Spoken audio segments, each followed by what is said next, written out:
উত্তরবঙ্গের ১৭ জেলায় প্রবেশ মুখ গাজীপুরের চন্দ্রা। এই যাত্রায় ঢাকা টাঙ্গাইল মহাসড়কের প্রতি বছরের মতন এবারও যানজটের শঙ্কা করছেন পরিবহন সংশ্লিষ্টরা।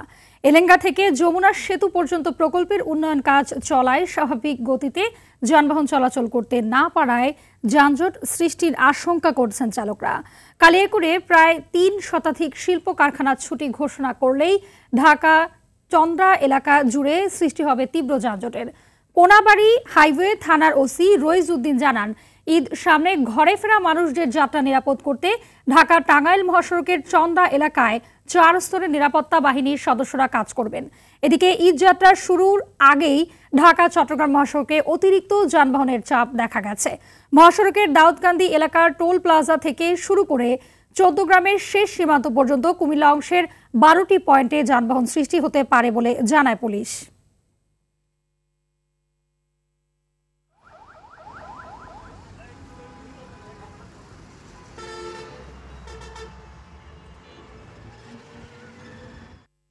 দর্শক, এ বিষয়ে বিস্তারিত জানাতে কুমিল্লা থেকে সরাসরি যুক্ত হচ্ছেন সহকর্মী আবুল খায়ের। খায়ের, জানাবেন যে ঈদ যাত্রায় মহাসড়কের কুমিল্লা অংশে কোন কোন জায়গাটিতে যানজট সৃষ্টি হতে পারে এবং বিস্তারিত কি তথ্য রয়েছে আপনার কাছে? যে হাবিবা, সড়ক বিভাগ বলছে ঢাকা চট্টগ্রাম মহাসড়কে প্রতিদিন ২৫,০০০ যানবাহন চলাচল করে। ঈদ যাত্রা শুরু হলে এই যানবাহন চলাচল কিন্তু তার দ্বিগুণ হয়ে যায়। ইতিপূর্বে ঢাকা চট্টগ্রাম মহাসড়কের কুমিল্লা অংশে ১২টি পয়েন্টে যানবাহনের জটলা বাঁধতে শুরু করেছে। এসব পয়েন্টগুলোকে কিন্তু হাইওয়ে পুলিশ ইতিপূর্বে চিহ্নিত করে তারা অতিরিক্ত পুলিশ সেখানে মোতায়েন করেছে। আমরা হাইওয়ে পুলিশের সাথে কথা বলে যেটুকু জানতে পেরেছি যে মহাসড়কের দাউদকান্দি এলাকার টোল প্লাজা থেকে ১৪ গ্রাম পর্যন্ত ১২টি পয়েন্টকে যানজটের ফোকাল পয়েন্ট হিসাবে চিহ্নিত করা হয়েছে।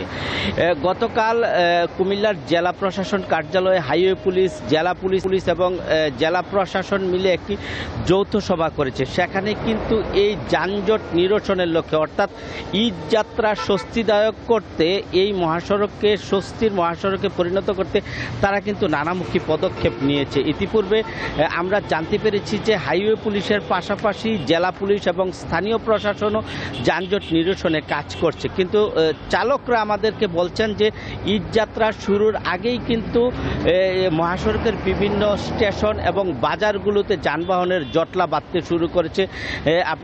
আমি এই মুহূর্তে মহাসড়কের এই নাজিরা বাজার পয়েন্টে আমি দাঁড়িয়ে আছি। আপনি দেখতে পাচ্ছেন যে উল্টো পথে কিছু 3 হুইলার চলাচল করছে এবং বিভিন্ন যানবাহন কিন্তু উল্টো পথে চলাচল করছে, যার ফলে কিন্তু যানজট সৃষ্টি হচ্ছে। এই উল্টো পথে যানবাহন চলাচল বন্ধ করতে না পারলে এবং বিভিন্ন স্টেশনগুলোতে যদি অপরিকল্পিত পার্কিং এবং যেই যাত্রী উঠানামা বন্ধ করতে না পারলে কিন্তু ঈদ যাত্রা এই মহাসড়কে তেমন একটা স্বস্তিদায়ক হবে না। গত বছরগুলোতে যেভাবে যানজটের সৃষ্টি হয়েছে, এবারও কিন্তু এই ধরনের যানজট সৃষ্টি হতে পারে বলে চালকরা ধারণা করছে। কিন্তু হাইওয়ে পুলিশ বলছে তারা ঈদ যাত্রাকে স্বস্তিদায়ক করতে যে ধরনের পদক্ষেপ নিয়েছে, তাদের আশ্বাস, তাদের বিশ্বাস যে যানজট তারা নিরসন করতে পারবে এবং ঈদ যাত্রা যেন স্বস্তিদায়ক করতে পারে, সেই লক্ষ্যে তারা নানামুখী পদক্ষেপ গ্রহণ করেছে। হাবিবা, কুমিল্লার মহাসড়কের ঈদ যাত্রা এবং যানজট নিয়ে এই ছিল আমার কাছে সর্বশেষ তথ্য। জি, ধন্যবাদ আপনাকে।